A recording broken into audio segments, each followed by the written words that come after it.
You've been explaining yourself your whole life, haven't you? Defending your choices, clarifying your intentions, translating your heart into words that never quite land.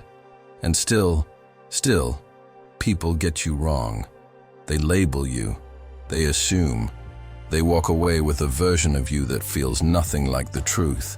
So you try harder, you speak clearer, you build better bridges with your words. But here's what no one tells you. The exhaustion you feel isn't because you're failing to communicate. It's because you were never supposed to be understood by everyone in the first place. What if the need to be understood is the prison, not the key? What if the moment you stop translating yourself for others is the moment you finally become free? This isn't about shutting down. It's not about withdrawing or building walls. It's about recognizing that your worth was never tied to someone else's comprehension. Eastern philosophy has known this for centuries. The Tao that can be spoken is not the eternal Tao. Meaning, the truest parts of you can't be captured in language anyway. And the deepest connections don't require explanation. They require presence. This video isn't about giving up on connection. It's about reclaiming yourself from the endless cycle of performance, justification, and spiritual exhaustion. It's about suffering and awakening. The realization that the pain of being misunderstood is actually an invitation to stop seeking validation outside yourself. And when you accept that invitation, the world doesn't change, but you do. And that changes everything. Ethan had always believed that misunderstanding was the enemy. When someone misjudged his intentions, dismissed his ideas, or labeled him without asking, something tightened in his chest, a knot woven from childhood, from every time his voice wasn't enough. The soul senses the weight of being misinterpreted, and it hurts not because the judgment is false, but because it reveals how fragile our self-image truly is. We build ourselves in the eyes of others, brick by careful brick, and when they see something different, the whole structure trembles. This is the first whisper of suffering and awakening, the realization that you've been performing, translating, defending, and you're exhausted. Eastern philosophy calls this the beginning of the path, discomfort that refuses to be ignored. The invisible tries to explain itself, but words fail. Ethan would rehearse conversations in his head, crafting the perfect response, the flawless explanation that would finally make them get it. But when the moment came, his words landed like stones in water. They sank, leaving only ripples. The instinct to be accepted pushes us to over-explain, to justify, to prove. We become translators of our own essence, believing that if we just find the right words, the right tone, the right metaphor, we'll be understood. Yet the psychology of pain teaches us that this hunger for validation is itself a wound that whispers, "You are not enough as you are." And so we speak, and speak, and speak. The fear of not being understood is really the fear of disappearing. If they don't see you clearly, do you exist at all?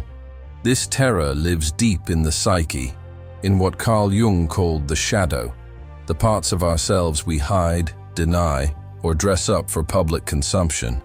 Ethan feared that without explanation, he'd become invisible, irrelevant, forgotten. The mind-body connection responds to this fear with tension, shallow breathing, a constant hum of anxiety. The body knows what the mind resists, that trying to control how others perceive you is like trying to hold water in your fists. Buddhism speaks of this as tanha, the thirst, the craving, the endless reaching for something outside yourself to complete you. And it never does. In Taoist thought, there's a concept that contradicts everything modern culture teaches. Wu Wei, the art of effortless action, of not forcing. But Ethan's life was built on force. Every morning, he checked his messages, analyzed tones, read between lines, preparing his defenses. He believed that silence was weakness, that not explaining was giving up. The ego fights for recognition, for validation, for proof that it exists. It turns every interaction into a courtroom where you must defend your right to be seen. This is exhausting. This is samsara, the cycle of suffering born from attachment, from the belief that your peace depends on external approval. And Ethan was trapped in it, though he didn't yet know there was a way out. What he didn't realize, what most people don't realize, is that the pain of being misunderstood is actually an invitation, not to explain better, but to stop explaining altogether. The ache he felt wasn't proof that something was wrong with the world. It was proof that something was wrong with his relationship to it. In Zen, they say the student is ready when the question becomes unbearable. Ethan's question was forming quietly, beneath his daily routines and polite conversations. Why does it hurt so much to be unseen? And deeper still, who am I when no one's watching? These questions don't come with easy answers. They come with ego dissolution, with the slow unraveling of everything you thought you needed. And though he couldn't name it yet, Ethan was standing at the edge of that unraveling. Ethan became a tired translator of his own soul. Every interaction demanded a performance, a careful curation of words, tone, and timing. He'd learned early that authenticity without context was dangerous. People needed things packaged, digestible, safe. So he packaged himself. The ego isn't the villain here. It's the exhausted mediator between who you are and who you think you need to be. It takes your raw, untranslated essence and molds it into something palatable, something that won't be rejected. But here's the cost. Every translation loses something. Every word becomes a bridge, yes, but also a barrier. Eastern philosophy teaches that the Tao that can be spoken is not the eternal Tao, meaning the moment you try to capture truth in language, you've already lost it. And Ethan was losing himself, one explanation at a time. Each word became a defense, not a bridge. When his co-worker questioned his approach on a project, Ethan didn't just respond. He built a case. When his partner misread his mood, he didn't shrug it off. He lectured, clarified, justified.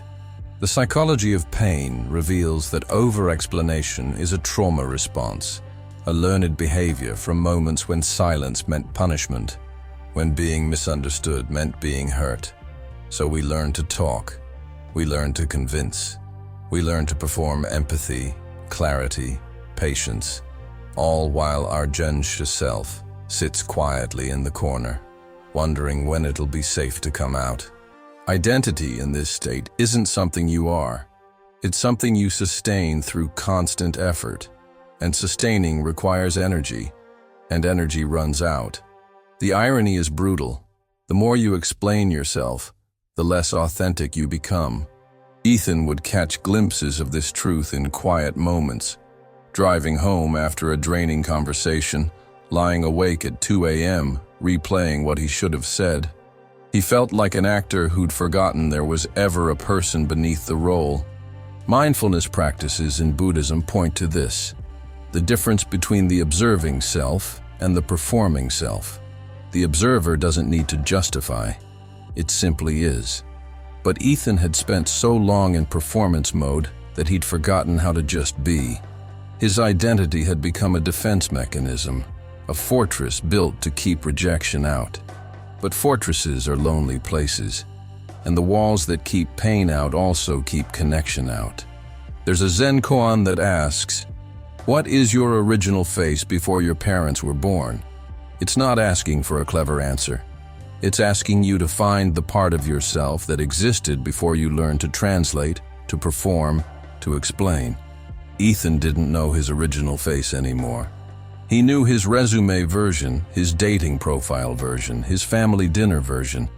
He knew how to be the right amount of vulnerable, the right amount of confident. But strip away the audience, strip away the context, strip away the need to be understood. Who was he then?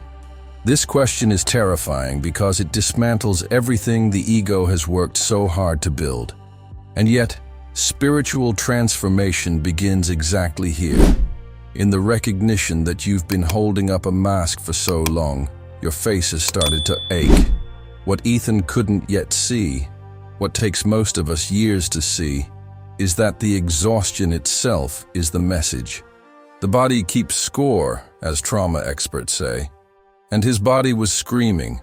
Tension, headaches, insomnia, a low-grade anxiety that never quite left.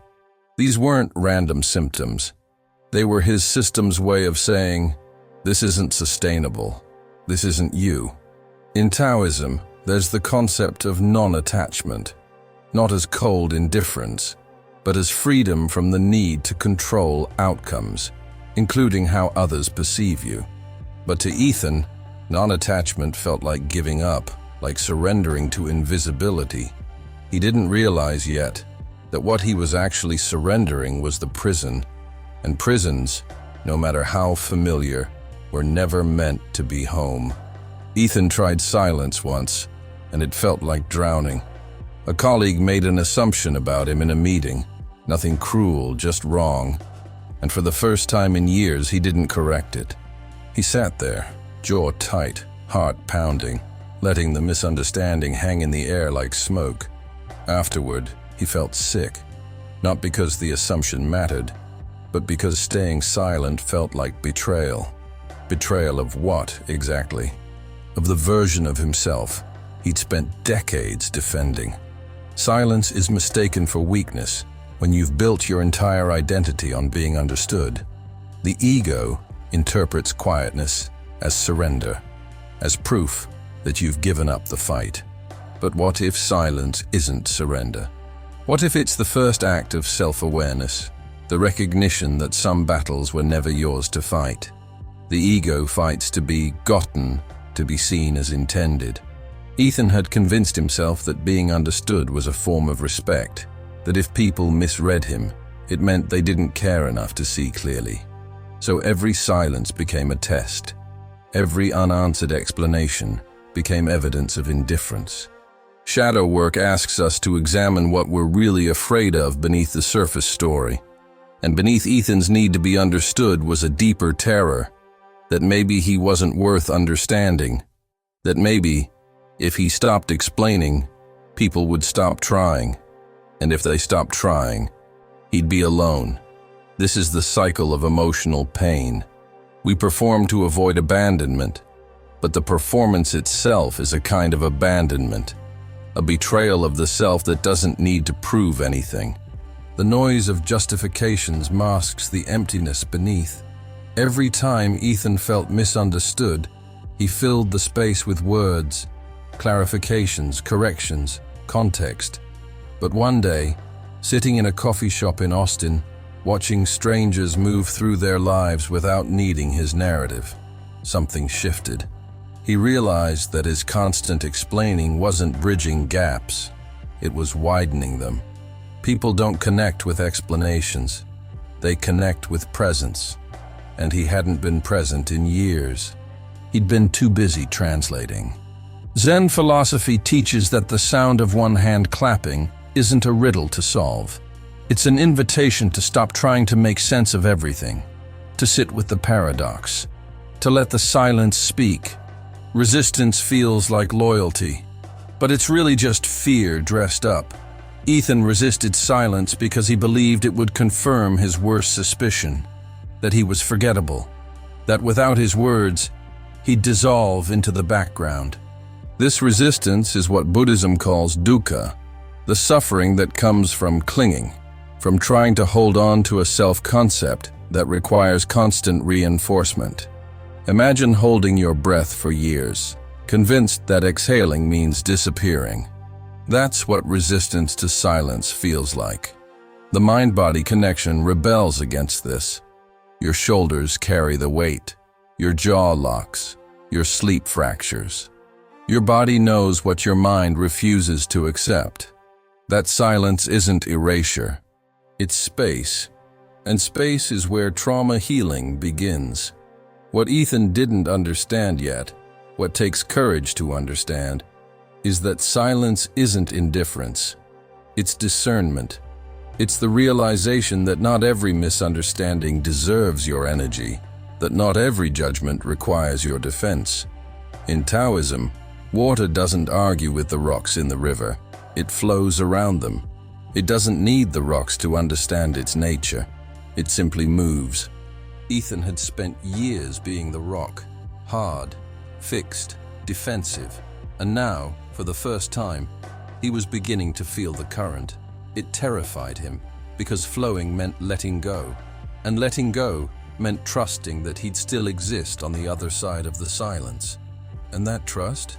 That was the doorway he wasn't sure he was ready to walk through. The collapse didn't announce itself with thunder. It arrived on a Wednesday afternoon when Ethan found himself mid-sentence, explaining something trivial to a friend, and suddenly, he couldn't remember why he'd started talking.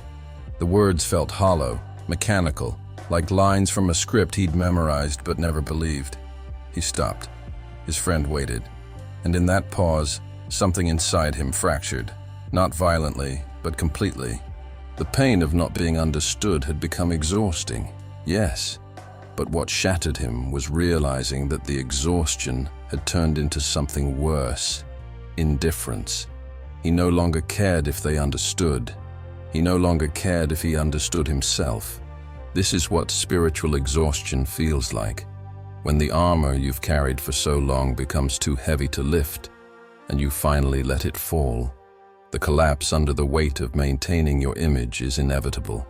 Ethan had been running on fumes, mistaking motion for meaning.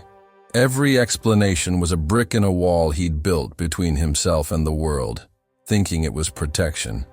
But walls don't just keep things out, they trap you in. Ego dissolution doesn't happen because you decide to be enlightened. It happens because you run out of energy to keep pretending. The psychologist Carl Jung spoke of the shadow, the parts of ourselves we reject, hide, deny. Ethan's shadow wasn't darkness. It was exhaustion. It was the voice that whispered, "I'm tired of being a translator. I'm tired of performing. I want to stop." And stopping, in a world that demands constant explanation, feels like death. Emptiness emerges when words no longer bridge the gap. There's a moment in every spiritual journey that Eastern philosophy calls the dark night, when everything you've built collapses and you're left standing in the rubble, unsure of what comes next. For Ethan, it wasn't dramatic. There was no breakdown, no crisis, no intervention, just a slow, creeping realization that he'd spent years building a self that didn't feel like him. He'd answer questions before they were asked. He'd preemptively defend choices he hadn't made yet. He'd explain his existence as if apologizing for taking up space. And now, sitting in his Austin apartment with the late afternoon sun cutting through the blinds, he felt nothing. Not peace, not pain. Just the vast, hollow silence of someone who'd finally stopped running from the truth. He didn't know who he was without the explanations. The void appears when you stop defending who you think you should be. Buddhism teaches Sunyata, emptiness, not as nihilism, but as the groundlessness beneath all forms. Ethan felt groundless.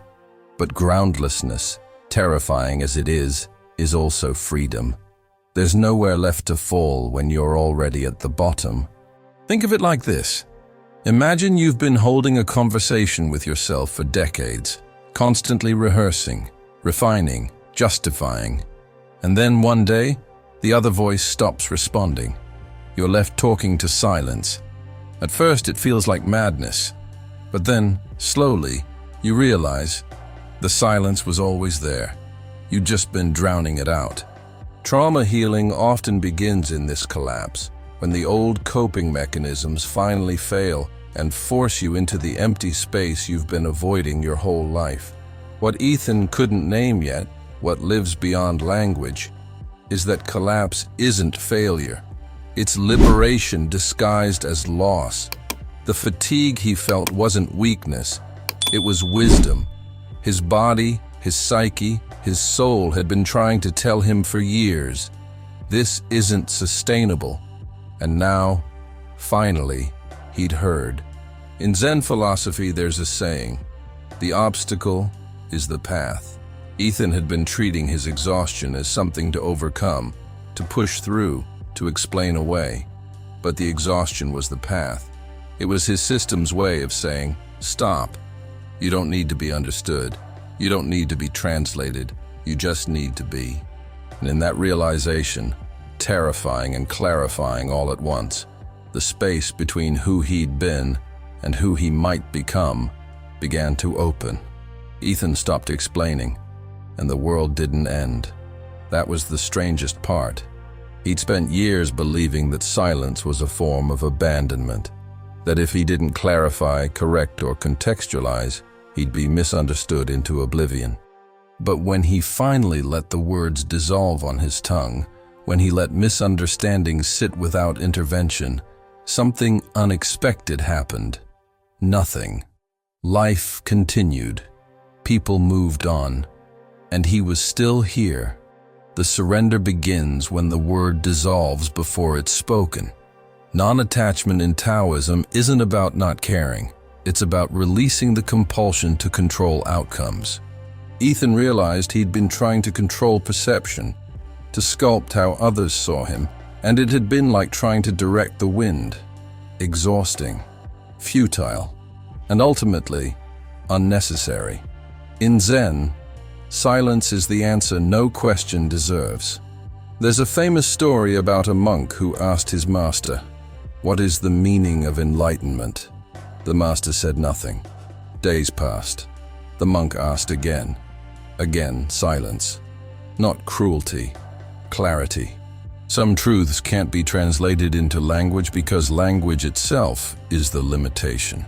Ethan had spent his life believing that the right words would unlock understanding, but now he saw it differently. Maybe understanding wasn't the goal. Maybe presence was. Zen philosophy teaches that the loudest truths are spoken without sound. A tree doesn't explain itself. A river doesn't justify its course. They simply are.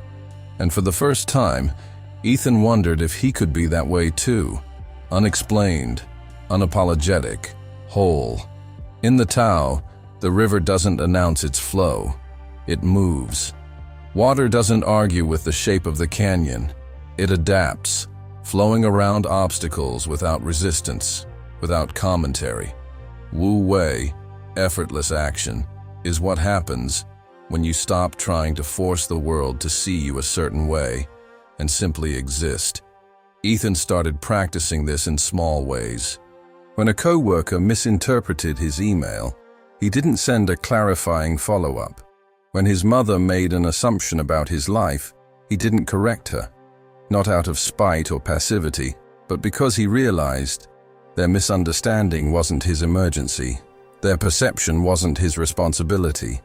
And in that release, he felt lighter, not empty, spacious, like a room that had been cluttered for years suddenly cleared.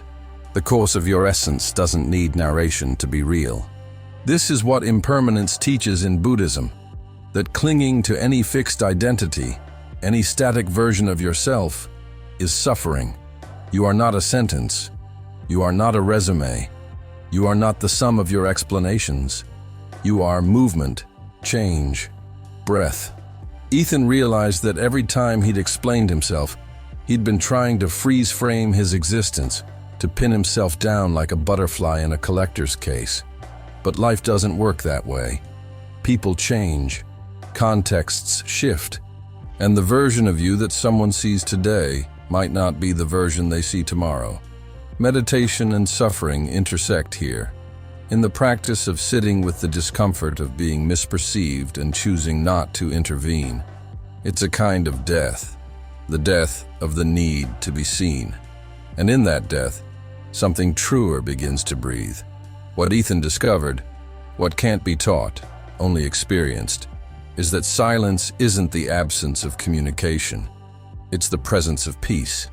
When you stop needing the world to mirror you back to yourself, you stop fragmenting, you stop performing, You stop translating. The mind-body connection responds to this shift viscerally. His sleep deepened. His shoulders softened. His breath slowed. His nervous system, which had been on high alert for decades, finally exhaled. In shadow work, there's a phase where you realize that the parts of yourself you've been hiding weren't shameful. They were just tired of being explained. And now, without the weight of constant justification, Ethan felt something he hadn't felt in years. Curiosity, not about how others saw him, but about who he was when no one was looking. And that question, quiet and revolutionary, was about to change everything. The shift happened on an ordinary morning. Ethan was walking through downtown Austin, coffee in hand, when he overheard two strangers talking about him. Not him specifically, but someone like him. "Tech guys are all the same," one said, laughing. A year ago, even a month ago, he would have felt the urge to turn around, to correct, to prove he wasn't a stereotype. But this time, he kept walking. Not because he didn't hear it, not because it didn't sting, but because something deeper had settled in. Their opinion wasn't a reflection of him. It was a reflection of them. The world doesn't need to reflect you. It simply exists alongside you.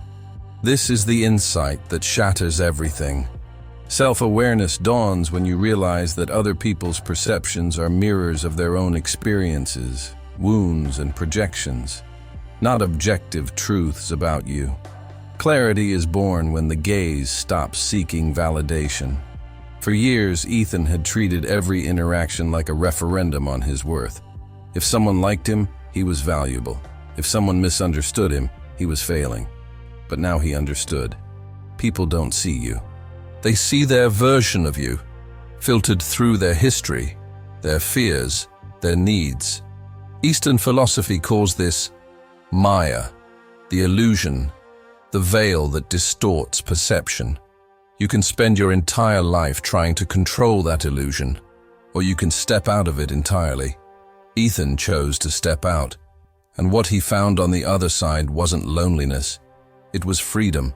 The freedom to exist without needing applause, without needing agreement, without needing to be gotten. What cannot be understood can still be true. There's a paradox at the heart of human connection. The people who truly see you don't need explanations, and the people who demand explanations will never truly see you. Ethan had wasted years trying to convert the second group into the first, explaining his choices, justifying his boundaries, translating his interior world into digestible sound bites. But some things, the deepest things, can't be translated. They can only be felt. Buddhism teaches that enlightenment through pain comes not from escaping suffering, but from understanding its nature. And the nature of Ethan's suffering was this. He'd been seeking wholeness in fragmented reflections. He'd been asking the world to complete him, and the world, indifferent and infinite, had never been designed for that job. The mirror cracks, and you see yourself for the first time. In Jungian psychology, there's a concept called individuation, the process of becoming who you truly are, separate from collective expectations, parental projections, societal scripts. It's painful because it requires dismantling the persona you've built for survival. Ethan had been performing a version of himself for so long that he'd forgotten it was a performance. But now, in the silence, in the refusal to explain, the mask had started to slip, and beneath it, not the polished, articulate, likable version he'd been selling, something rawer, quieter, less impressive maybe, but real. Spiritual transformation doesn't make you better in the eyes of others. It makes you truer in your own eyes. And truth, it turns out, doesn't need an audience. What Ethan realized, what shakes the foundation of everything, is that he'd been outsourcing his sense of self. Every explanation, every justification, every carefully crafted response had been a way of saying, "Please tell me I'm real. Please tell me I matter. But mattering isn't something you earn through eloquence. It's something you claim through presence. Karma and rebirth in Buddhism isn't just about past lives. It's about the cycles we repeat until we learn the lesson. And Ethan's cycle had been this: seeking validation, being misunderstood, over-explaining, exhausting himself, seeking validation again, round and round. But now, the cycle had broken. Not because he'd mastered anything, but because he'd stopped trying to. And in that stopping, in that radical acceptance of being unseen and being okay with it, the world didn't change. But his relationship to it did, and somehow, that was enough. Ethan discovered that being was sufficient, not impressive, not remarkable, just sufficient. He'd spent decades believing that his value was tied to his ability to articulate himself, to make others understand his intentions, his reasoning, his heart. But sufficiency doesn't require translation. A mountain doesn't justify its height. The moon doesn't explain its phases. They exist, and their existence is complete. Non-attachment in Eastern philosophy teaches that freedom comes not from acquiring more understanding, more validation, more proof, but from releasing the belief that you ever needed those things in the first place. Ethan realized he'd been carrying a debt he never owed, the debt of making sense to people who were never meant to understand him. And now, he was putting it down. What isn't translated still holds power, perhaps more. There's a strange magnetism to people who don't explain themselves, not because they're mysterious or aloof, but because they're complete. They don't fragment their energy trying to control perception. Ethan noticed this shift in his own life. Conversations became simpler. When someone asked, "Why did you do that?" he'd say, "It felt right," and leave it there. No justifications, no defenses, just presence. And oddly, people respected it more than all his previous explanations combined. Wu Wei, effortless action, isn't about doing nothing. It's about doing without force, without the exhausting machinery of justification. It's moving through life like water, adapting, flowing, but never apologizing for its nature. The mind bends during what it cannot control, and there finds peace. Control had been Ethan's religion. He'd believed that with the right words, the right tone, the right context, he could shape how others perceived him. But control is an illusion, and illusions are exhausting to maintain. Mindfulness practices teach you to observe thoughts without attachment, to watch the mind's compulsions without obeying them. Ethan started doing this with his urge to explain. When the impulse rose, that familiar tightness in his chest, the words forming on his tongue, he'd pause, breathe, and let it pass. Not because he was suppressing himself, but because he recognized the impulse for what it was. Fear dressed up as clarity, and fear didn't deserve the microphone anymore. Think of it like this. Imagine you're at a party, and someone tells a story about you that isn't quite right. They get the details wrong, the tone off, the meaning twisted. The old Ethan would have interrupted, corrected, clarified, but the liberated Ethan, he'd let it go. Not because he didn't care about truth, but because he understood something deeper. Their story wasn't about him. It was about them, their need to make sense of things, their need to fit people into categories. And he didn't need to participate in that process. Ego dissolution isn't the destruction of self. It's the release of the false self, the one built on external validation. And in that release, the true self, quiet, steady, unexplained, finally has room to breathe. What Ethan learned, what can only be learned through practice, is that liberation isn't loud. It doesn't announce itself. It's not a dramatic revelation or a mountaintop epiphany. It's the quiet decision, repeated daily, to stop performing, to stop translating, to stop apologizing for taking up space. inner stillness in Zen philosophy comes from this. The recognition that you don't owe the world your reasoning. You don't owe anyone access to your interior. Some things are meant to be private, sacred, unexplained, and the people who matter will feel your truth without needing it spelled out. The people who don't, they were never your audience to begin with. And now, standing in the center of his own life, no longer exiled to the edges trying to explain his way back in, Ethan felt something he'd almost forgotten. Home. The world remained, but Ethan no longer needed it to change. The same streets in Austin, the same coffee shop on the corner, the same co-workers in the same meetings. Nothing external had shifted, but everything felt different. Not because reality had transformed, but because his relationship to it had. He moved through spaces with a new kind of ease, not the forced confidence of someone trying to prove something, but the quiet assurance of someone who'd stopped asking permission to exist. Spiritual transformation doesn't mean the world bends to your will. It means you stop needing it to. The landscape stays the same. Your eyes are what change. And with new eyes, even familiar ground becomes sacred. The gaze of others no longer feels like judgment. It's just landscape.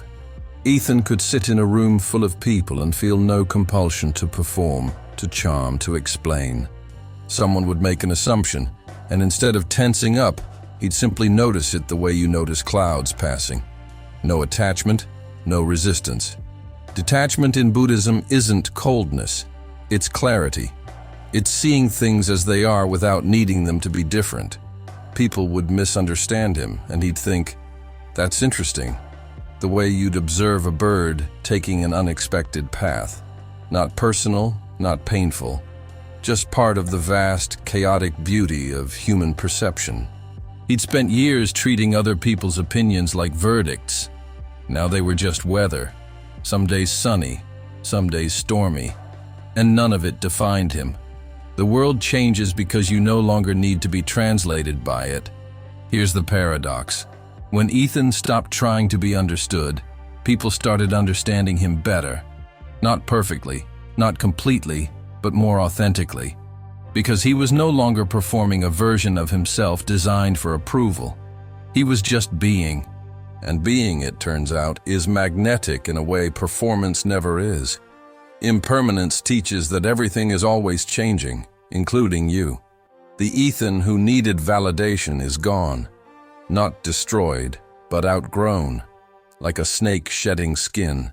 The shape remains, but the substance has evolved. And in that evolution, there's a kind of homecoming, not to a place, but to yourself. In Taoism, there's a teaching, return to the source. Not the source of where you were born, or what your parents taught you, but the source before all conditioning, before all translation, before all the stories you've told about who you're supposed to be. Ethan felt like he was touching that source for the first time in his adult life. It wasn't dramatic. It wasn't ecstatic. It was quiet, steady, like finding a room in your own house you didn't know existed. And in that room, there was no need to explain, no need to justify, no need to be anything other than breath and presence. Samsara and nirvana aren't two different places in Buddhist thought. They're two different ways of seeing the same reality. Samsara is the world filtered through craving and aversion. Nirvana is the world seen clearly, without distortion. Ethan was still in the same world, but he was seeing it, finally, without the distortion of needing to be understood. What happened to Ethan isn't a fairy tale. He didn't become enlightened. He didn't transcend suffering. He still felt pain, confusion, loneliness. But those feelings no longer defined him. They moved through him the way wind moves through trees. Present, real, but not permanent. Trauma healing isn't the erasure of pain.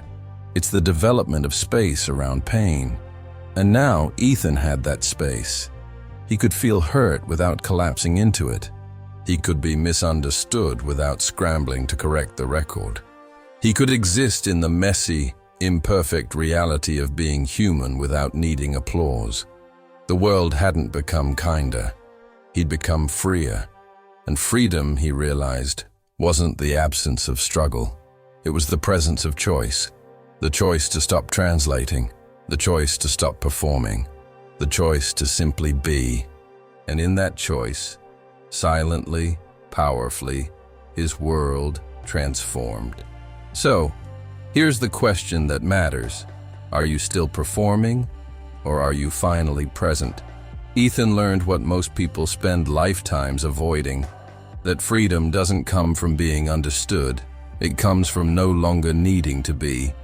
The exhaustion you've been carrying isn't a sign that you're failing at communication.